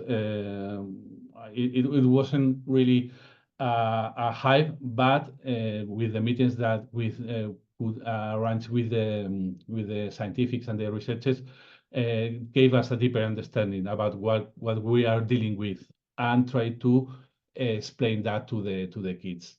And finally, our core hive was the school hive. So please, Paul, the next slide. These are the timeline that we plan here in Zaragoza. As you can see, 9 months of work with 4 months for the pre-piloting phase, where everything was put in motion, and we defined how the campaigns would be in the piloting phase. I'm not going to go into specifics, and this behind this is a lot of work with the teams. But this showcase our first challenge, that is put everything in motion. And to tackle this, we try to be as specific as we can, have a constant conversation with the rest of the pilots, with the technical partners. And at the end, after an open call, we managed to have 4 schools involved in the piloting phase in May and in June 2024. Next slide, please. Here you can see some numbers about this second iteration, when the technology were ready and all the schools are involved. Here you can see the figures: 4 schools involved, worker bees as pupils, students, almost 200, and here you have the measurements. And pretty much that's it. My colleague Carlos from, please, the next slide, Paul. I'm going to give the floor to my colleague Carlos. He's going to explain some specifics of the work that we have conducted in these 9 months of hard work. So, Carlos, the floor is yours. Thank you, Daniel. I am Carlos from Zaragoza City Council, and to test the technology in the classroom, collect data on air quality, use the project toolkits, and complete the science cycle with the students, the following activities we carried out with this. I started with project presentation to the teachers and a workshop on using SOCIO-BEE technology. We visited the schools to meet with the teaching staff, introduce the project technology, and plan the classroom campaigns. Next slide, please. The second was the project presentation to the students and define a science hypothesis. In this stage, we introduced the students to the project's goals and worked on co-designing the science hypothesis from each campaigns. Define the areas where air quality was the measures, and in small groups worked together. And later, the world class decided on the hypothesis and the data collection areas. Next slide. The third stage was city science campaigns. The students, individually or in pairs, use the technology provided by the projects on measures air quality in the areas showcased by the hypothesis. Space around and measures points provided by the online platform Academy. Next slide. The last stage was analysis of results session and campaign hypothesis values. With the data collected by the student in each air quality measures campaigns, a session was held in the classroom to analyze the results. The collect data was made invalid to check the validity of the formulated hypothesis. This work, done in collaboration with the teachers and the project teams, allowed to protect science cycles to be complete, with the students having participants in all its stages. Next slide. And the last stage was the classroom work in presenting and sharing results. With the result and conclusion in hand, the students held a final session to work on sharing their campaign's efforts. Even schools could create a communication piece, like a mural, a video, a writing presentation, and share this experience. This is immediate service in the closing or their collaboration in SOCIO-BEE and as way to participate in the project competition. We research the best ways of communicating all the works done. Additional, one of the goals of the Zaragoza pilot was to involve as many diverse people in the project. For this reason, 2 of the participant class included students with learning difficulties who need extra effort. The experience with this class is very positive and enriching, although it requires extra effort. As some session has to be repeated so that a student could fully grasp and understand the project. In summary, the teacher and student were involved in the project, analyzed air quality, and enjoyed with SOCIO-BEE. Daniel, do you want to add any else? Yeah, only one thing. I wanted to stress that one of the main goals of these piloting sessions on all these citizen science campaigns, besides our task of testing the toolkit and testing the technology around the project, was to close the scientific cycle with the kids. This was a constant issue during these 36 months of hard work, mainly from the citizen science part of the project, but finally our colleagues, our technological partners got involved too. And it was great to finally have the opportunity to run all the stages of the scientific cycle with the kids and with the teachers. And I think that will be one of the main outcomes too for this SOCIO-BEE project. So I want to appreciate again all the effort for all the people in the consortium, and nothing else for me. Maybe our colleagues from Marusi, Maria, and Aguiros, you want to take the floor and share with us your experience. Again, thank you all, guys. Daniel, I think next is Ancona, if I'm not mistaken. I'm pretty sure I'm mistaken. So, Nicole, Paulo. Thank you. Thanks a lot for the contents, for the useful contents. So my name is Nicole Morresi, and I am a researcher at Università Politecnica delle Marche in Ancona, in the center of Italy. And I had the privilege of collaborating on this important project and pilot alongside with the municipality of Ancona, who will later share their perspective on these initiatives. So now to give you some context, Ancona is one of the major ports on the Adriatic Sea in Italy. And like many years like that, it faces like increasing environmental challenges related to air pollution.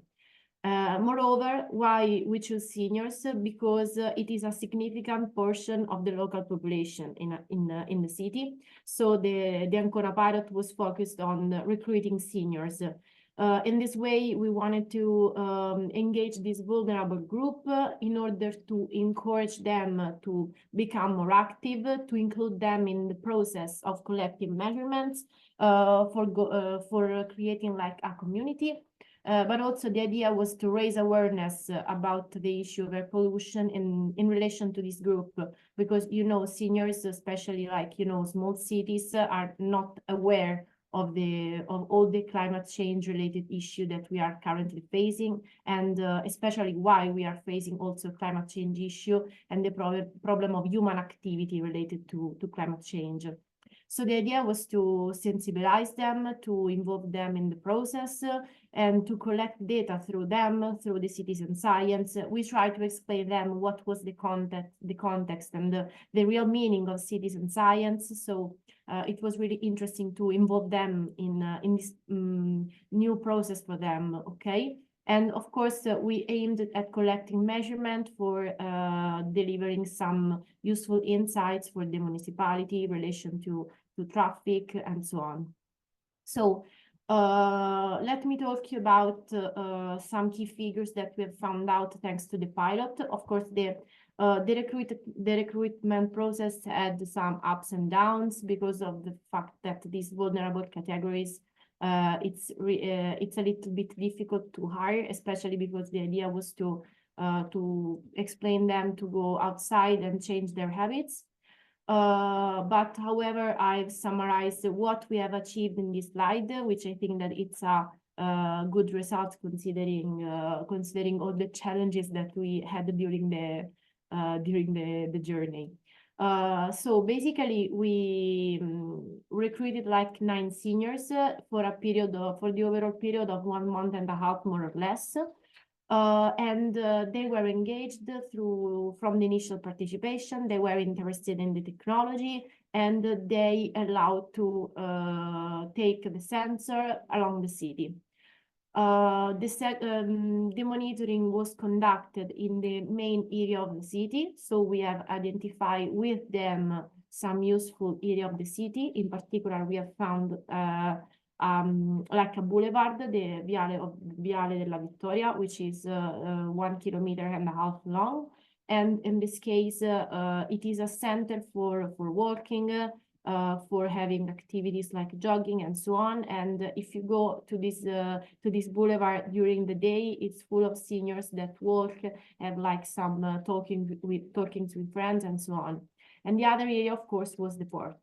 Because, you know, there are cruises, there are boats and so on. There are traffic for the trucks, for the cars, but there is also a pedestrian path that people can walk on. So the idea was to monitor these 2 main areas. All the seniors agree on that. And we gained a total of 40 days of monitoring, of good monitoring of data, with more than 200 measurement points. So they are not spread every day, but the total is 200 measurements. And in order to cover all the city, all these 2 areas, we have created like 6 sub-campaigns in order to try to force them to go to these places so that they can share and they can go to a small part of the city instead of working too much. Okay. At this point, I will pass the word to Paolo Recanatini, which is the representative of the municipality of Ancona, that will share the challenges encountered and how we address them from the user's perspectives. So, Paolo, the floor is yours. Thank you. Oh, thank you, Nicole. Hello to everyone. Well, next slide, please. Okay, the experience we had was absolutely interesting and reserved us some surprises. Let us talk about the fact that we were working with elder people. So what we found is briefly explained in the slide we see. The first, maybe the worst obstacle we found was a sort of technophobia. Because, for example, most of them, of course, everyone have a mobile, but apart the usual uses and the usual things like click here, click there, they found a bit of troubles at the start about, for example, understand that the red spot in the app that measures where we have to go, it's not us, but it's where we have to go. But after the first two tries, for example, everything gone really smooth. Other kind of challenges we found was for some of them change just a little bit the daily habits. For example, I go from the point A to the point B and pass in the zone that we were trying to measure. This sadly let some of them not participate anymore. So, but for example, on the opposite side, helped us to gain more participants. So from the base list we had, for example, some people gone.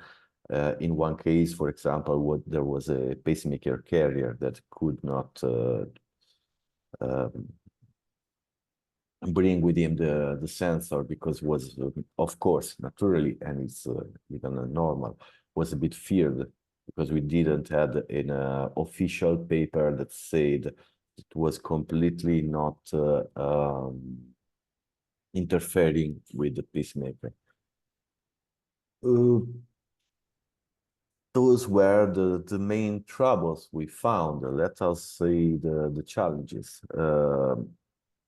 That anyway bring us some unexpected goal apart to go over after those obstacles by the practice, by simply trying. We found that there was a very intense and deep engagement. For example, and this is really interesting, one thing come out that was absolutely not requested was their interest in see how the app works, but in the deep to find, for example, small little bugs, or trying every time to say, I see this, maybe could be useful, do that, and so on. This was really, really interesting. They even organized themselves in a spontaneous way. Incredibly, for example, we had and still have a WhatsApp group that was not made by us. Simply, they spontaneously, a couple of hours after we made the first presentation, they made it to involve everyone, even those two participants that could not be with us. One for health issues, the other was the man with the pacemaker. Kept being informed, even they come when we were giving the sensors to other to know how it gone, to hear, and so on. And another interesting, really interesting thing, in point of curiosity, was the fact that they were really each time curious about the results. They were every time reading the result to each measurement. They were coming, reporting, and so on. And finally, another great goal we gained was the awareness. Of course, most know in general the situation of the city. But for example, we've seen a spontaneous group that started to speak and talk about, I found this, but what is for this other kind of result?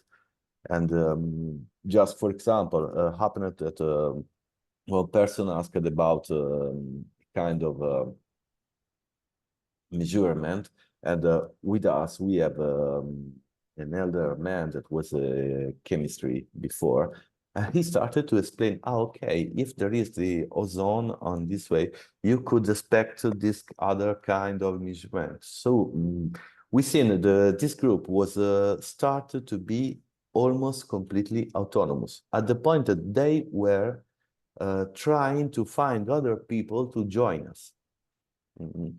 So I can say it was a really, really interesting and active experience. It is even not finished because at the start of October, for example, we are near to make another meeting with all them to discuss about all the data gained and all the experience, and they asked and are waiting for this.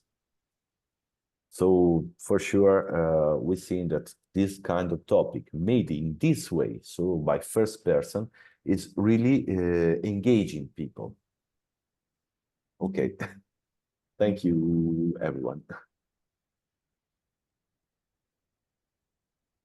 Okay, thank you, Paolo.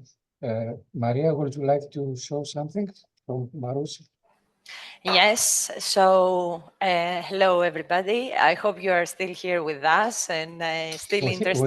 We have to go ahead more fast because then we have one more and we are already beyond the agenda, I mean the time slot. So let's go. Yes, so my name is Maria Kotzagianni, and together with Mr. Anargyrus Roussos, we carried out the pilot activities in the municipality of Amarousion or Marousi. We use both terms in Greek. So first of all, I would like to talk to you about how we involve the bears in our pilot activities. So by bears in the SOCIO-BEE concept, we mean the policymakers.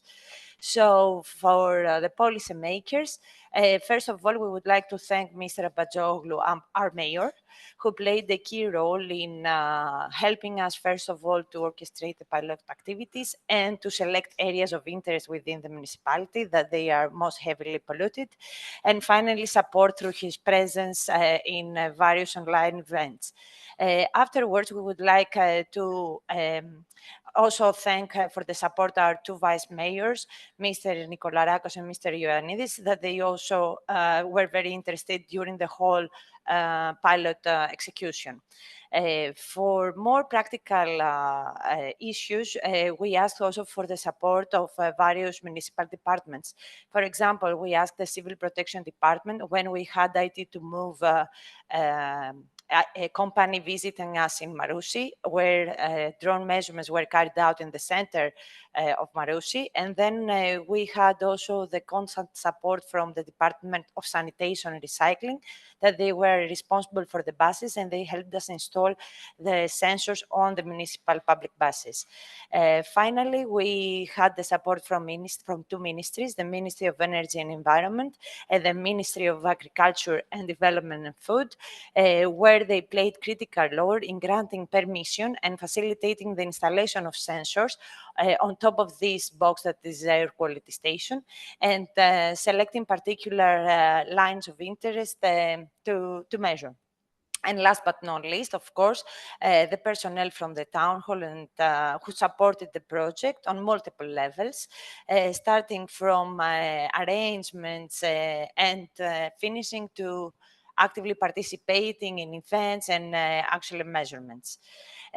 So as we move from engaging policymakers to our main target group, which was the commuters, it is important to highlight that engaging commuters presented unique challenges.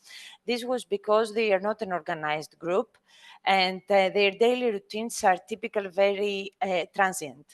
Due to their limited availability and, of course, different daily schedules that each one has, we had to put an extra effort in engaging them in order to form a volunteering group. So in order to create a hive, we use different means of communication.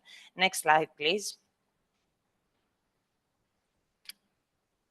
So in this types of communication, of outreach strategies, actually, it was first of all the personal network and co-workers involvement. Second, it was the social media posts, printed leaflets and banners that we placed in different areas in Marousi. And finally, the participation in physical events, where we had the opportunity to spread awareness among the citizens about the project and get people interested and involved as much as possible.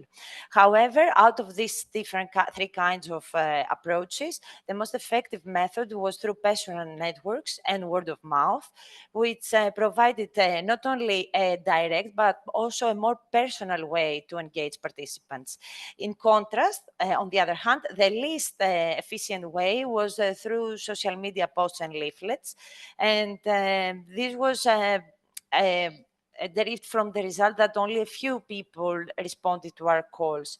So as the pilot activities were evolving, we faced a big challenge to organize and set up a common slot for all these random volunteers to get together and discuss and set up a group. So after realizing all these difficulties, we then shifted our interest in more organized groups, such as existing volunteering groups, co-workers, and school teachers. These groups were already self-organized and make it much easier to engage them, and they put much less effort in creating a new hive. So this approach helped us streamline the process and gain more committed members. So as we will see in the next slide, please.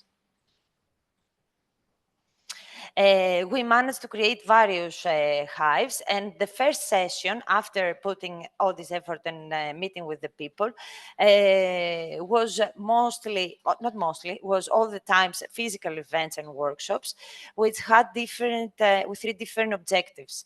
The first objective was to investigate the interests and the concerns of the volunteers, of the participants, regarding the region. So this will ensure that any campaign that they will create afterwards, it will be addressed specifically to their needs. Second, it was to formulate a research question. We sat all together, and based on their interest, we posed a hypothesis and a question that through the measurements we were supposed to answer. And thirdly, the volunteers, the participants, had the opportunity to familiarize with the equipment, both the wearable sensors that they would treat them properly in order to get accurate measurements, and secondly, to get familiar with the app and the platform where the queen bees could create campaigns and the worker bees could collect measurements. Next slide, please.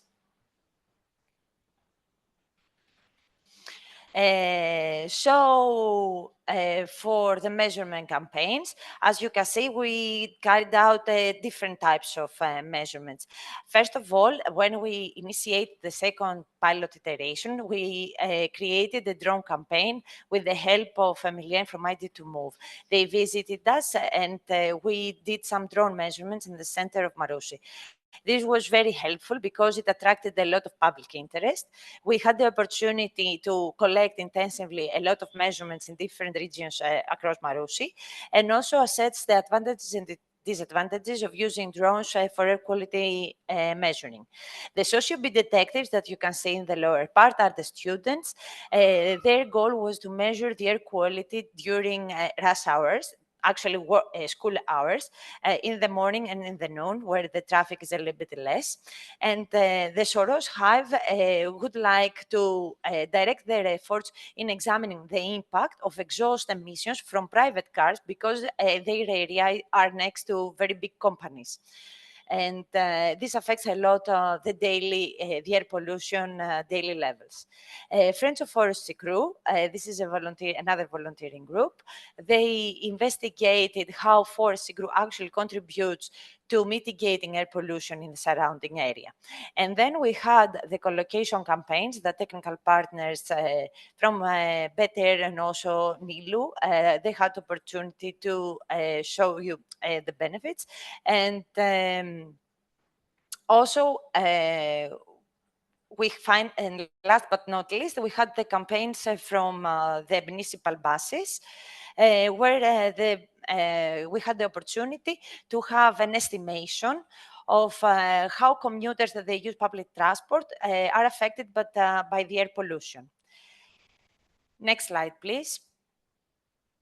So if we have an overview of the whole activities in Marousi, the citizens were involved in all three cases. However, if we see how citizens contributed through micro-volunteering engine, they were able to participate 6 unique participants. They created 15 hives, and they collected over 1,000 measurements.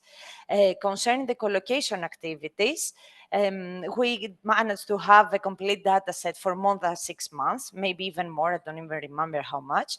This allowed us to improve the accuracy and reliability of the data by comparing the results with the reference station. and for almost all weather conditions because they were scarce in the year, this month.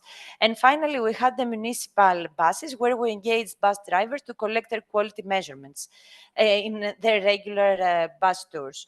What I want to highlight and finish my presentation is that all these activities showcase that there is a significant involvement of non-scientists in the data collection process, demonstrating that citizen science participation can play a critical role in gathering valuable measurements, in contributing to understanding of pollution patterns, and to identify trends and develop better strategies for air quality improvement. Thank you very much. Thank you, Maria, and all pilot partners for sharing their experience, which are very rich and diverse, of course. Now, I would like to ask Dimitris Grigoriadis from Hypertech to give us, Dimitri, as fast as you can, because we are tragically out of schedule. Let's try to finish 1:30. I mean, your presentation and a short discussion. All right. Okay, thank you, and apologies for this. You are the last in problem. line, so you have all the load of the previous No worries. non-disciplines. No worries. So, good evening, everyone. So, my name is Grigoriadis Dimitris. I represent Hypertech, a company, an SME involved in the project. And today I'm going to present you the socioeconomic aspects and prospective impact of SOCIO-BEE that we worked along with the University of Padova. Thank you, Claudia and Andrea, for your work. Let's move to the next slide. So what we essentially created, it was a collection of tools, and those stem from a campaign blueprint co-creation tool where everybody can, where all the participants can create blueprints and campaigns together in co-creation way, along with their policymakers and scientists and etc. The micro-volunteering and recommendation engine that, as we talked about, is responsible for the for the allocation of the task of the measurement itself. Analytics tools that measure the exposure of the said participant that is measuring, and also the BEE-Mate app that is responsible for taking photos and identifying the source of pollution. The wearable sensor node from Better that is measuring several pollutants, also temperature and humidity, and also an urban air quality data analysis tool that can give heat maps from the measurements and the stations that they are already existing in said city. The mobile app for SOCIO-BEE that connects everything together, and the citizen science evaluation guidelines and the citizen engagement methodology. All in all, 9 key exploitable results from the project. 7 of them are technological, 4 of them are open for use. And in total, we generated 13 business model canvases for each of them, and that lead to 3 joint exploitation plans. We have also a replication model for how SOCIO-BEE is going to scale up and evolve into other cities. So far, at least 8 publications, but I know everybody is working a lot of them, so we will have more. And we analyzed 5 markets with mainly the environmental and air quality monitoring market in focus, but with a focus specifically on the segment of the air quality monitoring apps. Let's move to the next one. So as I said, we have these key exploitable results that have several impacts on several segments. I will not stay too much here. It's just to show you a mapping of the impacts that the key exploitable results have in those areas: societal, technological, economic, educational, research, environmental, and policy. Let's move to the next one. So let's see indicatively some impacts that we already have measured. So in terms of societal impact, what SOCIO-BEE aims and does is to empower citizens to actively monitor air quality, promote community engagement, increase civic participation, and drive the behavioral change. And what we have so far is that 301 worker bees were engaged in total so far. Out of the questionnaires we got that we shared with them, we got that 68% of them had an increased intention to be involved in new citizen science projects. In terms of technological achievements impact, what we achieved was that we introduced, with the help of better cost-effective mobile wearable air quality devices, and that was 160 of them, that all of them contained 3 attachable sensor modules that you could attach and reattach based on the needs of the city. We had also from Aristotle University the tool that can audio capture, can take photos from the citizen's smartphone and use them to analyze them and identify a pollution source. And in terms of economic impact, we are still calculating and measuring those, but what we can say so far is that we conducted 28 air quality campaigns with a total of 1,782 measurements, which specifically, for example, in the Marousi case pilot, it was tremendous that we had over 1,000 measurements there. For a city that has never implemented a citizen science project before. So many interest and much impact in there. Let's move to the next slide. So in terms of educational, 81% feel that they are more aware of air pollution issues. In terms of research, we tested so far 20 hypotheses during the pilots, and that comes with different data sets, campaign data, participation data, and air quality data. In terms of environmental, so far, based on the results from the questionnaires, we have estimated that based on their answers, 12.76% of CO2 emission reduction would be achieved through the implementation of SOCIO-BEE in the pilot, what may be achieved through the implementation of the pilots. Let's move to the next one. In terms of policy making and decision making, we managed to reach 7 national institutions as a project, and without accounting the people already involved and the organizations already involved in the project, we had 8 bears that were involved externally. And in total, we had also, in terms of behavioral change, at least what we have calculated so far is that 61% of the participants had an improved understanding of science in general. Something that builds that refers to the capacity building of the program. Let's move to the next slide, please.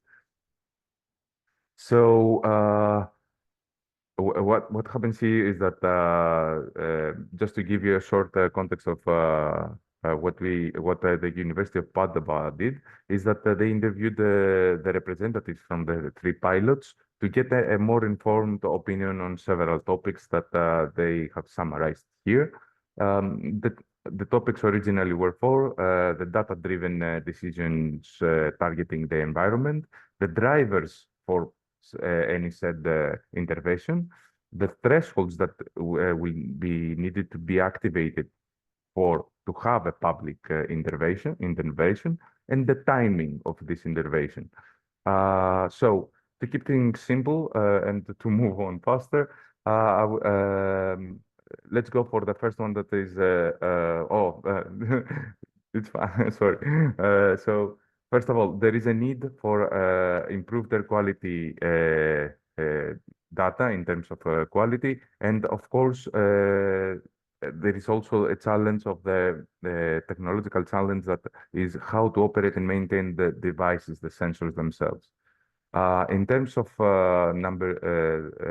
in terms of the drivers of the interventions, the municipalities highlighted that in the 5 phases of the policy cycle, they noticed that the first, the anticipation and the monitoring and evaluation, the last 2, are the most important for them, and they can consider the citizen science data can play a supporting role rather than a rather than a role that they could get from a more scientifically accurate tools or more sophisticated solutions. And then we can move to the next one now, actually. For the last part, the support role of the citizens' data can be also reinforced while the decisions, the fact that many decisions are often taken at a higher governmental level. So their implementations may improve the timing of the policy enactment, particularly if the policies are temporary. For example, traffic bans or certain a certain message to the population or something like that, and meaning an intervention that must be imposed promptly. And after some round of discussions with the pilots, some conclusions were drawn. This can be summarized in the next slide, please. So the SOCIO-BEE data are a practical tool for local decision making, particularly for certain events linked to extreme events, or if, for example, a fire or something like that. And there are or a construction work, and there are clear potential for the there is a clear potential for SOCIO-BEE and room for improvement. In terms of, first of all, improving policy making decisions and implementation, improving the granularity and the extent of the urban area coverage that those interventions take place, encourage the citizens to participate in those activities, and raise awareness in general. And last comment is that the SOCIO-BEE sensors may provide the municipalities with a powerful instrument in general to assess either the need for or the impacts of any interventions that they may need in the future. And that's it from me.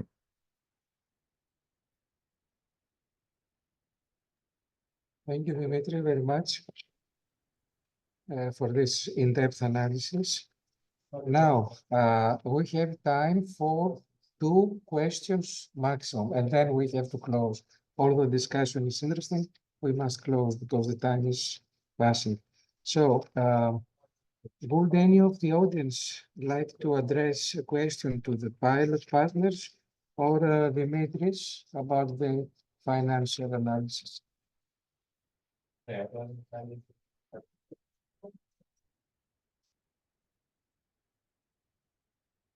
No. I have a very fast question to the pilots. What is the dimension of time? For example, if you had a 5-year project with a 2.5-year pilot experimentation, you should reach different results.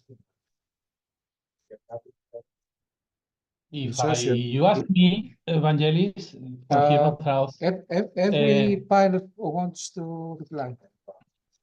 One of the main issues that we faced in this pilot execution was the parallel work between the technological parts and the engagement and citizen science part.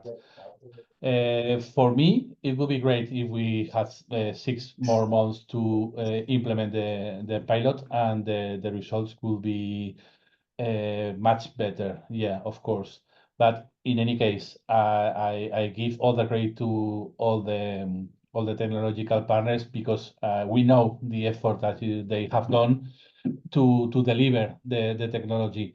But it was a very common problem in all these kind of European projects, because the development of the technology it runs in parallel with the other aspects of the project, and it's quite challenging to achieve the objectives. With 6 more months would be great, and we will populate other region with devices to monitor the air quality. But then it is what it is. So we have to reconduct our activities in that case. So that's my 2 cents, Vangelis. Yes, I thought that time is of great essence in such activities. Well, Do you have? if I am allowed to add my 2 cents here, is that time is quite relative. For example, what Daniel said, that if we had 6 more months, that would be great. That would be super. We could conduct more experiments. We could analyze more hypotheses. We could create more campaigns and be more productive in this way. However, if we had a 5-year plan from the start, we would have acted differently, I believe. And because, as we already said, the technology was being developed throughout the project, maybe we would still have not reached the point that we are now, having finished with the technology, having conducted all the experiments and so on.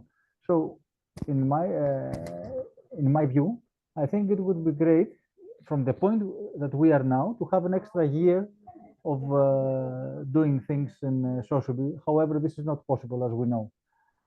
On the other hand, if we had 2 extra years from the beginning, everything would have been different to this point.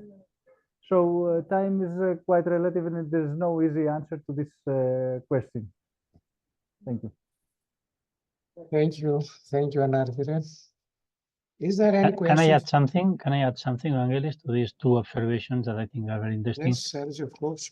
One dimension that we have not mentioned is that the maturity of the technology has a direct impact in the citizens and the perception of the citizens. And this, we have been working on this, and we know this, all of us that have been working on this, but it has been not mentioned in this event, and it's a very important thing. So as Anarchido says, if you are developing in parallel with tight schedules, and then you go into the pilot activities, it is very difficult to have the level of maturity that will leave the best possible impression in the citizens to improve the engagement. And that is these tight schedules damage the engagement. They go down the line, and it's a difficult. It was very challenging to get this, and I think definitely the time frame, if you want to 2 iterations, 3 years, is not enough to reach the citizens with enough maturity in the technology. I tend to agree to this. I have a last question for Dimitris, and then let's close the event. We are 2 out of time.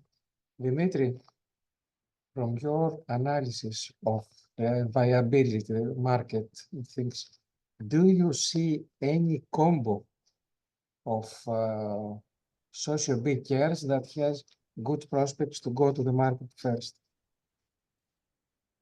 Apart from the joint platform, if you mean? Yes. Well, something that has a really good potential, that it's actually the last care identified. It was actually from IED to not care, but it was the last output of the project was the drone, from the combination of the drone with the sensors from IED to move with better collaboration, where they had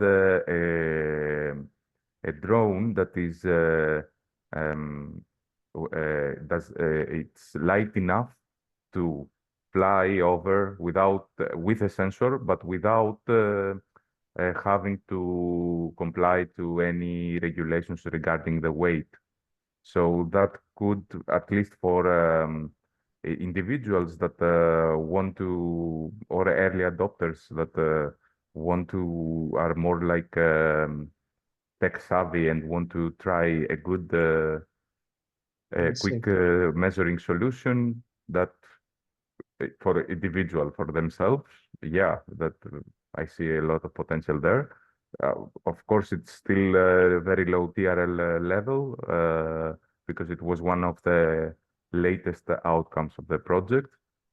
However, I think it combines really well what we were trying to do in combination with the challenges faced, especially when you're trying to include drones in the air quality measurement.